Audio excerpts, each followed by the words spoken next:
지난주에 예수님의 복음을 증거하고 수많은 기적과 이적을 행한 것 때문에 사도들, 제자들이 대제사장 또 율법학자들, 서기관들에게 붙잡혀왔고 감옥에 투옥되는 어려움을 겪게 되는 걸 봤어요. 예수의 이름을 전한다는 것으로 붙잡혀서 고난을 받는다. 힘들어진다. 지지난주죠. 그러나 하나님께서는 그들을 그냥 두시지 않았죠. 복음 선포되어지고 예수님의 이름이 선포되어지고 예수의 이름으로 병이 떠나고 귀신이 떠나고 죄가 회개되어지는 그곳에 하나님께서 제자들이 비록 어려움을 당하고 있었지만 준비된 사람을 통해서 이 어려움을 이겨낼 수 있는 힘을 주시고 상황을 변화시키는 걸 우리가 보았어요. 가말리엘이라는 아주 유력한 종교학자, 유대 이스라엘에서는 굉장히 유명하고 중요한 사람이에요. 이 가말리엘을 통해서 지금 이 예수를 전하고 있는 이들의 하는 행동 그대로 잡아두지 말고 그대로 두자. 하나님께서 하신 일인지 저들 그냥 자기 생각대로 하는 일인지 우리가 모르니까 그냥 내버려 둬보자. 분명히 하나님의 일이면 하나님이 하실 것이고 사람의 일이면 조금 지나가면 그냥 망해버릴 것이다 라는 이야기를 하죠. 그리고 이 제자들이 어떻게 됐어요? 사내들인 공의에서 매질을 당해요. 예수님 전했다는 이유로 매질당해요. 두들겨 맞아요. 그리고 모욕과 수치를 당하고 다시는 너네들이 나가서 예수의 이름 전하지 마! 그리고 쫓겨나요. 그런데 그런 수모를 당하고 채찍을 당했던 이 제자들이 어떤 모습을 했다 그랬어요? 5장 41절에 보니까 사도들은 예수 이름을 위해 모욕당하는 것을 합당하게 생각하고 기뻐하면서 공회를 떠났다라고 기록되어 있어요. 합당하게 자신들이 예수님의 이름 전하는 것 때문에 매맞고 수치당하는 것을 합당하게 여기고 기뻐하면서 그 자리를 떠났다라고 기록하는 것을 보게 돼요. 어떻게 이러한 상황 속에서 제자들이 자신들이 당하는 이런 매질, 이런 모욕을 당하면서 합당하게 여기고 공회를 떠날 수 있었을까요? 왜 그랬냐? 이들은 성령 충만함 가운데 있었기 때문에 그래요. 성령 때문에 가능했던 거예요. 이 사건이 비단 이들에게만 나타났던 모습이었을까요? 아니죠. 그래서 목사님이 지지난주에 어떤 분에 대한 영상을 우리가 함께 봤어요. 누구였어요? 우리나라의 주기철 목사님. 주기철 목사님의 신앙을 보면서 제자들에게만 나타났던 어떤 모습이 아니라 우리도 성령 충만할 때 이러한 신앙의 모습이 우리에게도 나타날 수 있다라는 것을 보게 되었어요. 주기철 목사님이 그 고난과 핍박을 당하면서도 끝까지 예수의 이름을 붙들었던 그것은 바로 본질 사수의 자세가 있었기 때문이에요. 우리의 본질은 뭐예요? 우리의 예수님이 우리를 부르신 그 목적, 본질은 예수의 이름 증거하는 거였어요. 예수의 이름 전하는 것.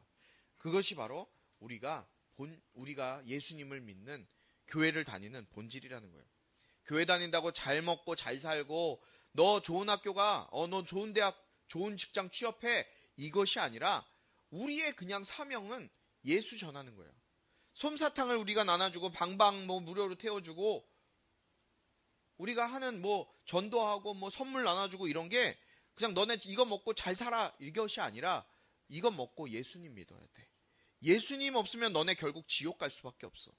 예수님 밖에 우리가 천국 갈 수 있는 길이 없기 때문에 제발 예수님 좀 믿어. 여기서 얼굴 보는 우리 훈이랑 우리 예준이 여기서는 기쁘게 우리가 인사하잖아요. 그렇죠? 그런데 나중에 죽고 나서 천국에 여기 다른 친구들은 천국에서 만나는데 너네들은 못 만나면 얼마나 아파요. 마음이 아파요. 서로 얼굴은 볼 수 있을지 없을지 모르겠지만 그래서 너네들도 천국 같이 가자.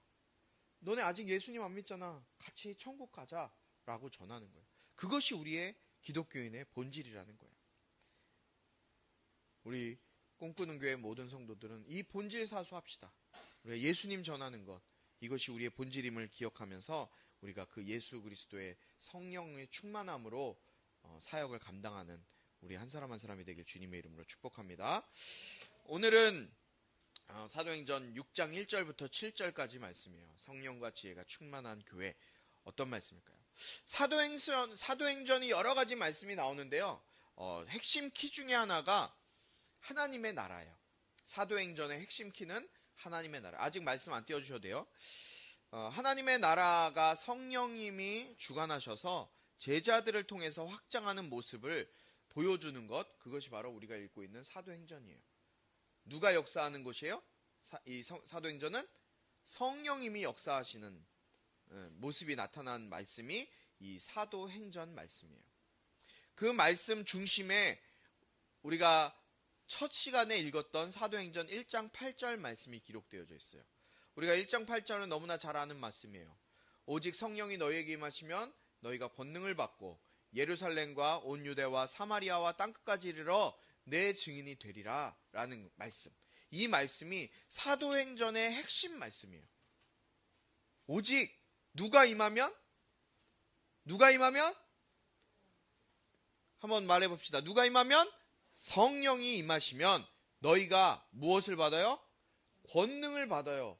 성령이 임하시면 여러분들 권능을 받는 거예요. 권능이라는 건 뭐예요?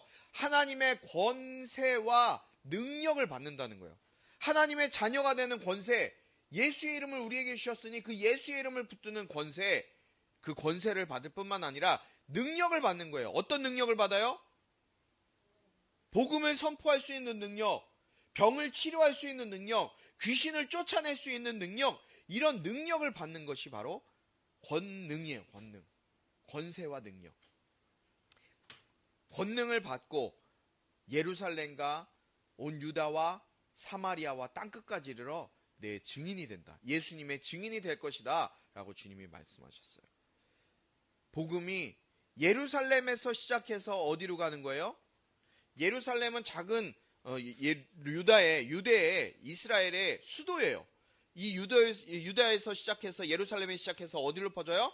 점점 커져서 그 이스라엘, 유대. 그러나 그 유대에서 또 어디로 퍼져요? 사마리아. 사마리아는요, 전혀 유대랑은 또 다른 문화, 체계와 문화, 사람들의 그런 상황 속에서 살고 있는 도시가 사마리아였어요. 이방인들처럼 개처럼 여겼던 사람들이 살고 있던 곳이 바로 이 사마리아예요. 사마리아를 거쳐서 이제 어디까지요? 땅끝까지. 복음이 증거되는 거예요. 지금 사도행전은 이 모습이 그대로 나타나고 있는 거예요. 지금 예루살렘 교회로 시작해서 복음이 어떻게 증거돼요? 나중에 바울을 하나님께 세우셔서 이방인의 사도로 복음을 이제 막 전하게 되는 거예요. 그리고 유대와 사마리아와 땅끝까지 복음이 전해져서 지금은 우리에게 복음이 전해졌잖아요. 그렇죠?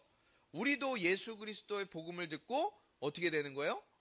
예수를 믿고 구원받은 자로 살아가게 되는 거예요, 우리가. 이것이 바로 사도행전이에요. 그러니까 사도행전에서 역사하시고 일하시는 분은 누구예요? 중심은 성령이에요, 성령. 사도행전의 중심은 성령 행전이에요. 그래서 우리는 성령님께서 일하시기 때문에 사도행전을 다른 말로 성령행전이다라고 얘기해요. 성령행전. 사도행전은 교회가 세워지는 모습이 기록되어져 있어요. 우리 꿈꾸는 교회가 이렇게 세워진 것처럼 작은 교회지만 예루살렘 교회도 처음에는 작은 교회였어요. 교회가 세워졌지만 이 세워지는 모습들이 이 사도행전의 1장부터 쭉 기록되어져 있는데 오늘 그 본문, 오늘 우리가 읽은 6장에서는요. 교회가 세워지는데 교회 안에 이제 분쟁이 일어나는 모습을 볼 수 있어요. 좀 의외죠? 교회가 세워지면 좋은 일들만 일어나야 되는데 교회 안에 분쟁이 일어나는 모습을 볼 수가 있어요. 우리 오늘 본문 6장 1절부터 7절까지 말씀을 먼저 한번 읽어보도록 하겠습니다. 이 말씀은 살아계신 하나님 말씀입니다. 제가 먼저 읽습니다. 이 무렵 제자들의 수는 점점 늘어났습니다. 그때 그들 가운데 그리스파 유대 사람들이 히브리파 유대 사람들에 대해 불평이 생겼습니다. 매일 음식을 분배하는 일에서 그리스파 유대인 사람 과부들이 빠졌기 때문입니다.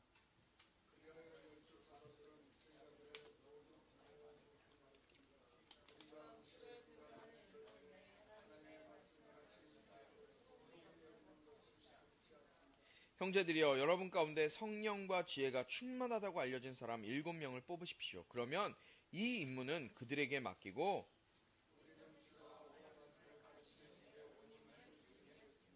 모든 사람들이 이 제안을 기쁘게 받아들였습니다. 그들은 믿음과 성령이 충만한 사람 스데반과 빌립, 브로고로, 니가노르, 디몬, 바메나, 유대교로 개종한 안디옥 사람 니골라를 뽑았습니다.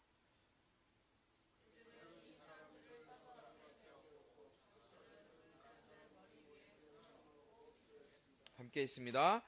이렇게 해서 하나님의 말씀은 계속 널리 퍼져나갔으며 이로써 예루살렘에 있는 제자들의 수도 많이 늘었고 더욱이 수많은 제사장들고 이 믿음에 순종하게 됐습니다. 아멘. 여러분, 교회 안에 분쟁이 일어났어요. 오늘 말씀해 보니까 분쟁이 일어났는데 그 분쟁이 어떤 분쟁이었어요?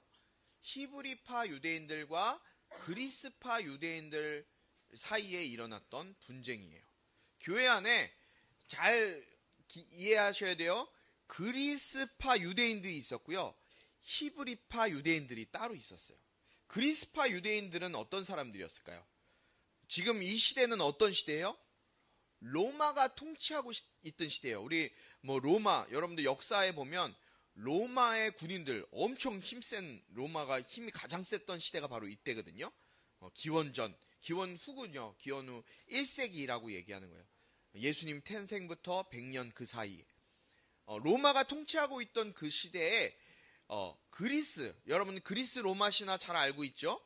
그 그리스가 있었던 그 도시와 그곳에 있었던 사람들이 이제 헬라어, 그리스어를 사용하는 유대인들이 있었어요. 그러니까 유대인들이긴 한데 유대인들은 어때요? 하나님을 믿는 사람들이잖아요. 그런데 그 하나님을 믿는 사람들 중에 히브리어를 쓰는 게 아니라 그리스어를 쓰는 사람들이었어요.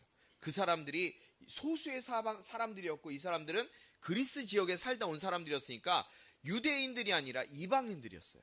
이방인들이었고 소수의 사람들이 있었고 또 히브리파 유대인들이 있었어요. 히브리파 유대인들은 어떤 사람이었을까요? 히브리인들은 그 말 그대로 아브라함의 후손으로 그 유대 땅에 살고 있던 사람들은 히브리인이죠. 이 사람들은 히브리어를 썼어요. 그 예수님 당시에는 히브리어가 주어가 아니라 아람어라고 예수님이 썼던 언어도 아람어예요. 당시에 다른 언어, 아람어인데 그것이 히브리 사람들이 썼던 언어예요. 그러니까 이 히브리 방언을 하고 있고 또 주된 사람들이 바로 이 히브리 사람이었죠. 그러니까 히브리 유대인들이 대다수의 사람들이 같이 이제 살고 있었던 거예요. 그러니까 지금 예루살렘 교회에도 어떤 사람들이 많이 있었나요? 주로 어떤 사람들이 많이 있었을 것 같아요. 예루살렘 지역에 히브리파 유대인들이 많이 있었을까요? 그리스파 유대인들이 많이 있었을까요? 그리스파? 지금 여기가 어디예요? 그리스가 아니에요. 여기 예루살렘이에요. 예루살렘. 이스라엘이에요. 이스라엘. 유대 땅. 그 유대 땅에 누가 더 많았어요? 히브리 사람들, 유대 사람들이 많았던 거예요. 그러니까 유대 사람들, 유대인들이 많이 살고 있었던 곳이 바로 이 예루살렘 교회였어요. 그런데 당시에 어떤 풍습이, 교회 안에 어떤 모습이 있었냐면 남편을 일찍 여였던 과부들을, 생활이 어려운 과부들을 교회에서 물질적으로 이렇게 도와주는, 구제하는 일들이 일어났었어요. 많이 있었어요. 그런데 이렇게 잘 구제하고 있었는데 어느 때인가 어떤 일이 있었나? 히브리파 유대인들의 과부들에게는 재정적인 지원을 막 해줘요. 지금 쉽게 예를 들어볼게요. 우리 꿈꾸는 교회, 이 꿈꾸는 교회 열심히 다녔던 친구들한테는 막 장학금을 교회에서 막 1,000만 원씩 주고 100만 원씩 주고 막 이렇게 물질적으로 많은 도움을 줬는데 교회를 다니지 않는 그냥 여기 잠깐 왔다 가는 사람들한테는 장학금을 안 주는 거야. 교회는 나오는데. 그러니까 누가 화가 나겠어요? 장학금 못 받는 사람들이 화가 나잖아요. 그리스파 유대인들. 그러니까 하나님을 믿고 예수님을 믿고 교회를 오는데 자기들이 소수이고 인원이 적다는 이유로 재정적인 지원을 못 받고 있는 거예요. 그 사람들이 어땠어요? 어땠을 것 같아요? 돈을 못 받으면. 현정아, 어땠을 것 같아? 재정 지원을 못 받으면. 기분이 좋을까요? 나쁠까요? 기분이 나쁘겠죠. 이것 때문에 교회 안에 분쟁이 일어나기 시작하는 거예요. 막 말이 많아지기 시작하는 거예요. 그래서 그리스어를 쓰고 있던 이 그리스파 헬라어를 사용하고 있던 이 성도들이 이 일에 대해서 이의를 제기하는 거예요. 아니 어떻게 이럴 수가 있습니까? 왜 우리한테는 재정적 지원을 안 해주는 거예요? 우리가 인원이 적다고 뭐 무시하는 겁니까? 막 이러면서 교회 안에 문제, 분란이 막 생기기 시작한 거예요. 이 일이 왜 일어났을까요? 왜 일어났을까요? 사도들이 복음을 전하는 일에 집중하다 보니까 교회에서 일어나고 있는 재정을 관장하고 구제하는 이런 일들을 사도들은 꼼꼼히 챙길 수가 없었기 때문에 이런 일들이 벌어지기 시작한 거예요. 분명히 교회 안에 이제 문제가 생기기 시작한 거예요. 그런데요, 성령님은요, 사도행전은 무슨 행전이라 그랬어요? 다른 말로 성령행전. 성령님이 교회 안에서 일하셔야 되는데요, 교회 안에 분쟁이 일어나면요, 분란이 일어나면요, 성령님이 일하시지 않으세요. 그래서 성령님은 하나님 나라 확장에 앞서서 하나님 나라가 커지고 세워지는 그 일에 앞장서서 교회를 준비시키시는 것을 보게 되는 거예요. 교회 안에 이런 분쟁들이 앞으로 점점 많아질 거잖아요. 사람들이 많아지면 많아질수록 교회는 분쟁이 일어나거든요. 근데 교회 안에 분쟁이 일어나면 누가 일을 안 하시는 거예요?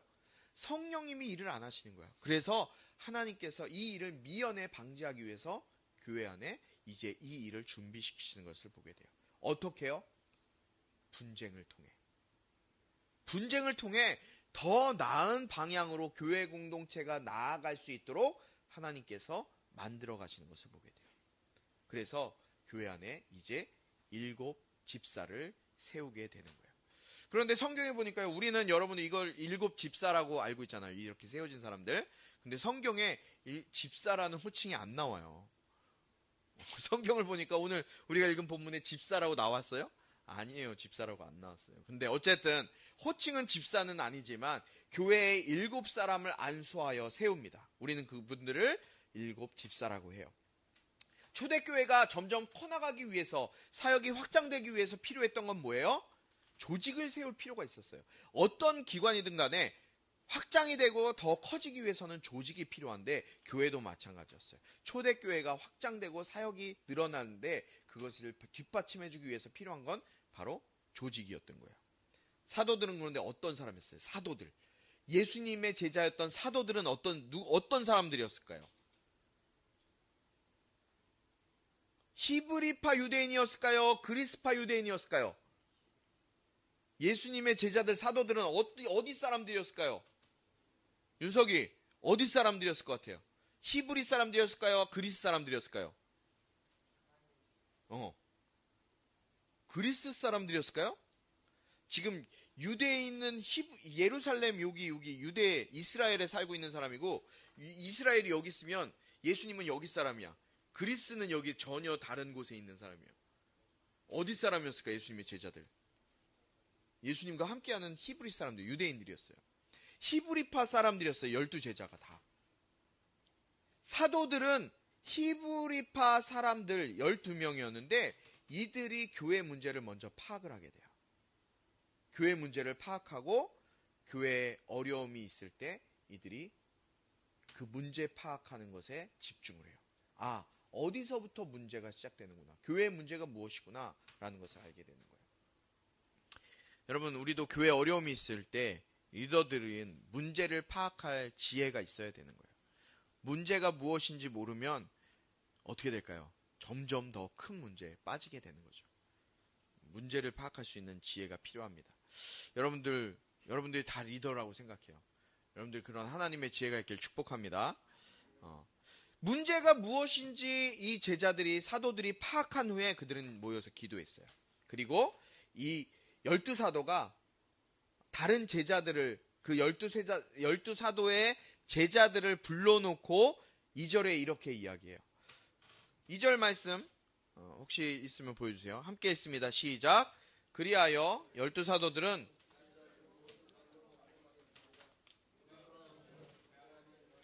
하나님의 말씀 가르치는 사역을 소홀히 여기는 것은 옳지 않습니다. 음식을 배분하는 일로 인해서 하나님의 말씀을 가르치는 일을 소홀히 하는 것은 옳지 않다. 사도들의 역할은 뭐였어요? 교회 리더들, 교회 지도자들의 역할은 뭐예요? 여기서 분명하게 나오죠. 말씀을 가르치는 역할이에요. 하나님의 말씀을 올바로 가르치지 못할, 왜? 다른 일들이 너무 많아서. 여러분, 저도 이것 때문에 참 많은 고민을 해요. 저도 많은 다른 일들이 있잖아요. 상담센터도 운영해야 되고, 또 방방 카페도 봐야 되고, 많은 일들이 있기 때문에 내가 말씀을 가르치는 일에 소홀하면 안 되겠다라는 생각 때문에 매월 3일씩, 월화수 3일씩 아침부터 밤 9시까지 말씀 공부하는 걸 끝 놓지 않으려고 하고 있어요. 여러분, 그걸 공부하고 나니까 어떤 분들은 뭐 그거 왜 하냐 그러는 분도 있는데 전 너무 감사한 거예요. 매일매일 1시간씩은 그 그림을 그리면서 성경 말씀을, 그 성경의 내용 장절을 외우거든요. 제가 요번 주에 월요일부터 수요일까지 신약을 했어요. 로마서, 그 다음에 또 디모데 전후서, 디도서, 빌립보서, 에베소서, 디모데 전후서, 데살로니가 전후서, 히브리서, 야고보서, 디도서, 신약 성경 이걸 3일 동안 하는데요.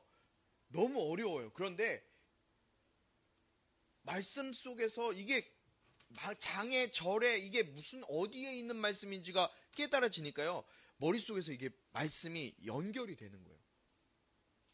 야고보서는 말에 대한 말이지. 행동에 대한, 행실에 대한 말이지.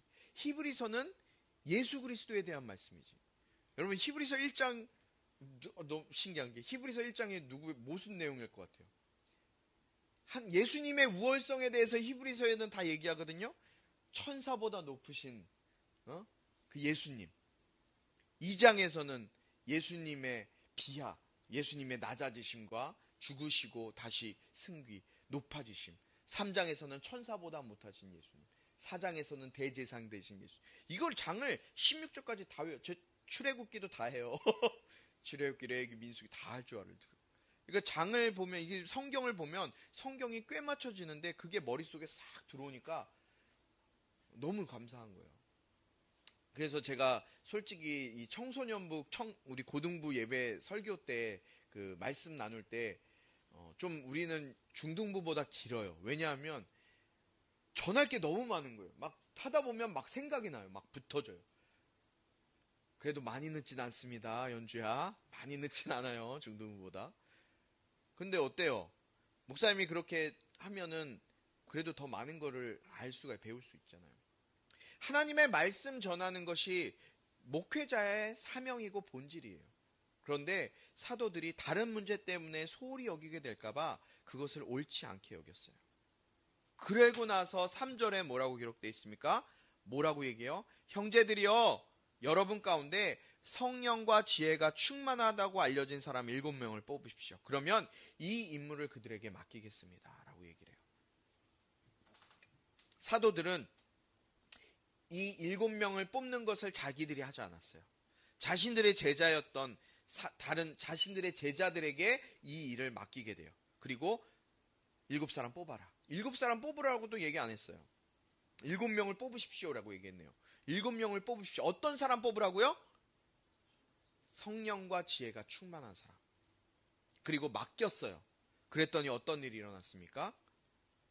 오늘 어떤 사람들이 뽑혔어요? 5절에 보니까 스데반과 빌립과 브로고로, 니가노르, 디몬, 바메나, 니골라. 7명이 뽑혔는데요. 이 7명의 이름을 잘 보세요. 히브리 사람 같아요? 그리스 사람 같아요? 이 7사람은 다 그리스 유대인이었어요. 어떻게 보면 교회 안에서 자신들이 기득권을 가지고 유대인들을 뽑을 만도 하지만 유대교 그리스도인들이 아닌 히브리파 유대인들을, 그리스파 유대인들을 뽑게 되는 거예요. 7명 다. 그런데 이 사람들이 그리스파 유대인뿐만 아니라 어떤 사람들이었다고요? 3절에 성령과 지혜가 충만한 사람들이었어요. 여러분, 지혜가 많은 사람들은 이 세상에 너무나 많이 있어요. 머리가 좋은 사람, 똑똑한 사람들은 많이 있어요. 학교에도 있죠. 여러분 친구 중에도 있어요. 여러분 가운데 있을지도 모르겠어요. 그러나 성령과 지혜가 충만한 사람, 성령과 지혜가 충만한 사람, 성령님이 주시는 지혜와 성령님의 그 음성을 듣고 분별할 수 있는 사람은 별로 없어요. 그런데 주님께서 쓰시는 사람은요, 머리가 좋고 똑똑한 자신의 머리만 의지하는 사람을 하나님이 쓰시는 게 아니에요. 주님의 일을 능력 있게 감당할 자들은요, 성령과 지혜가 충만한 자들이에요. 하나님의 말씀, 성령님의 음성에 민감하고 성령님의 말씀을 귀 기울이고 하나님의 말씀에 내 삶을 맞춰 살기로 노력하는 자들. 여러분, 그냥 신앙생활하는 거 쉽지 않아요. 신앙생활하는 게 얼마나 어려운 줄 아세요? 우리 오늘 이 자리에 오는 새 친구들, 교회 다니는 건 쉽지 않아요. 교회 다니면 술도 못 먹어요. 담배도 못 펴요. 일요일 날 놀러 가지도 못해요. 교회 와야 돼요. 그런데 왜 이렇게 교회에 앉아 있는지 알아요? 우리는 이것이 끝이 아닌 걸 알기 때문에, 이 세상에서의 삶이 끝이 아닌 걸 알기 때문에 그래요. 세상 지혜, 세상 것으로 사는 것이 아니라 우리에게는 예수의 이름으로 살아야 되는 거예요. 머리 좋고 똑똑한 사람, 그 사람은 세상에서 쓰임받을 수 있어요. 그러나 하나님께 쓰임받지 못해요. 하나님께 쓰임받을 수 있는 자는 성령의 지혜, 성령의 능력, 성령님과 지혜가 필요한 사람. 그 지혜는 바로 누구예요? 예수 이름이에요. 그 예수의 이름이 있는 사람은 주님께서 쓰시는 사람이에요. 저와 여러분, 오늘 예배하는 우리 모두에게 성령과 지혜가 충만한 삶이 되길 주님의 이름으로 축복합니다. 두 번째는 칭찬받는 사람이었어요. 칭찬받는 사람. 개역개정, 우리가 읽은 우리말 성경에는 안 나오지만요, 개역개정 성경에 보니까 형제들아 너희 가운데 성령과 지혜가 충만하여 칭찬받는 사람 7을 택하라 라고 기록되어 있어요. 칭찬받는 사람. 칭찬받는다는 것은 무슨 말일까요? 성품을 이야기하는 거예요. 성품. 성품이 조금 도구 같으면 칭찬받아요? 받아요, 못 받아요? 손가락질 받지 않아요? 그렇죠? 그러나 칭찬받는다, 다른 사람들로부터 칭찬받고 인정받는다는 것은 뭐예요? 성품이 좋다는 거예요. 사람들로부터 칭찬받는, 성품이 착하고 칭찬받을 만하다. 영성과 성품이 갖춰진 사람. 이렇게 하나님께서는 사도들을 준비시키시고 12집사를 세우셔요. 그리고 사도들은 어떻게 합니까? 4절에 보니까 우리는 기도하고 말씀 가르치는 일, 그 일에 온 힘을 기울이겠습니다 라고 선포하고 나가요. 사도들은 이들을 안수하여서 집사로 세우죠. 그리고 집사로 세우고 나니까 더 놀라운 일이 일어나기 시작해요. 어떤 일? 하나님의 나라, 하나님의 교회가 이제 확장하기 시작해요. 교회가, 예루살렘 교회가 분쟁이 있었어요. 서로 싸우고 미워하고 시기하는 것이 있었는데, 그때 사도들이 이 일은 다른 사람들에게 맡기고 하나님 말씀 증거하는 것에 전념하겠다고 생각하고 7집사를 세워요. 일꾼들을 세워요. 그리고 교회에서 일어나는 그 일들을 교회 일꾼들이 감당하니 하나님의 나라, 교회는 확장하고 서지는 모습을 보게 돼요. 7절에 한번 말씀을 보겠습니다. 이렇게 해서 같이 읽습니다. 시작. 이렇게 해서 하나님의 말씀은 계속 널리 퍼져나갔으며 이로써 예루살렘에 있는 제자들의 수도 많이 늘었고 더욱이 수많은 제사장들도 이 믿음에 순종하게 됐습니다. 여러분, 아멘, 할렐루야예요. 할렐루야. 하나님의 말씀이 이렇게 해서 계속 퍼져나갔고 예루살렘에 있는 제자들의 수가 점점 많아졌을 뿐만 아니라 제사장의 사람들이 이 믿음에 순종하게 됐다는 거예요. 여러분, 우리는 교회의 일꾼이에요. 성령과 지혜가 충만한 자들, 칭찬받는 자들, 그들이 바로 여러분들이에요. 저는 이 부분을 개역개정 성경으로 보는 것을 좋아해요. 이 부분을 7절을. 이 개역개정 성경 함께 7절 말씀인데요, 우리말 성경이 아니라 개역개정이에요. 함께 읽습니다. 시작. 하나님의 말씀이 점점 왕성하여 예루살렘에 있는 제자의 수가 더 심히 많아지고 허다한 제사장의 무리도 이 도에 복종하니라. 아멘. 할렐루야. 할렐루야. 하나님의 말씀이 점점 왕성해졌어요. 하나님의 말씀이 점점 교회 안과 교회 밖의 사람들에게 증거되고 전파되어지니까 예루살렘에 있는 제자의 수, 여러분 그냥 성도가 아니에요. 제자의 수. 제자는 누구예요? 성도는 많이 있어요. 그러나 제자는 적어요. 수천 명, 수만 명이 되는 사람들이 있지만 제자는 자신을 포기하고 자신의 삶을 예수님을 위해서 바치기로 작정한 사람들을 제자예요. 따르는 사람들이 제자예요. 그리고 놀라운 사실은 제사장의 무리, 제사장. 여러분 제사장이 어떻게 예수님을 믿습니까? 제사장은 예수님 믿는 사람 잡아 죽이려고 하는 사람들이었어요. 그러나 그 제사장들 또한 예수님의 도에 복종하게 되는 일을 경험하게 되는 거예요. 할렐루야. 할렐루야. 하나님의 말씀이 점점 왕성하여졌어요. 우리 꿈꾸는 교회 안에 하나님의 말씀이 점점 왕성해지길 주님의 이름으로 축복해요. 여러분의 인생 가운데 하나님의 말씀이 점점 풍성해지길 축복해요. 매일 여러분들에게 증거되어지는 말씀, 아침마다 저 쉽지 않아요.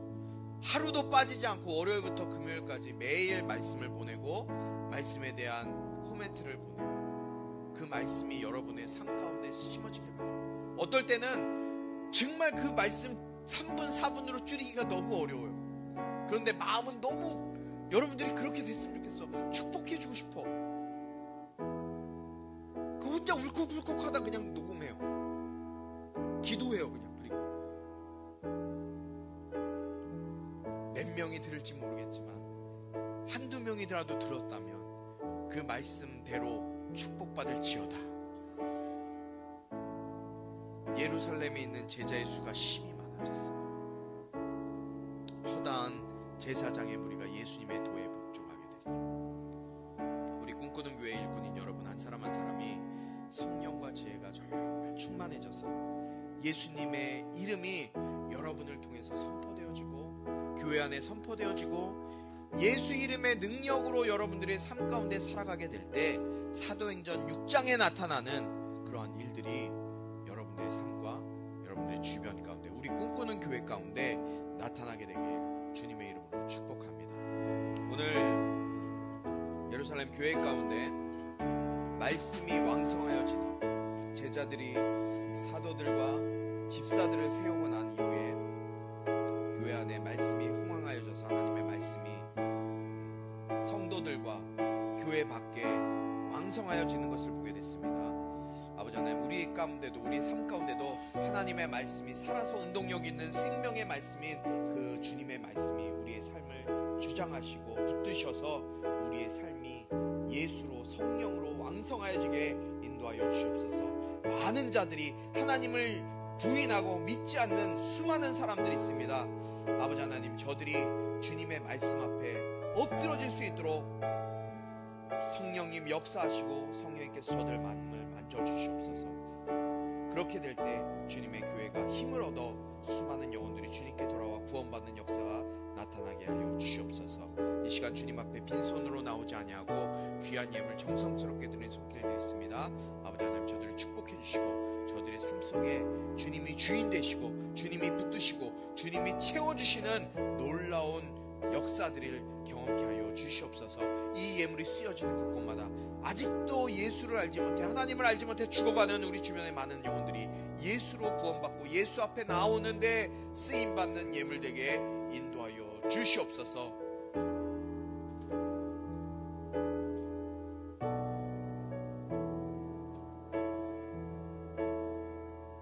아버지의 은혜와 성령님의 기름 부으심과 예수 이름의 능력이 오늘 주님을 붙들고 주님의 말씀 붙들고 말씀 안에 흥왕하여지기로 작정하는 우리 예배하는 자들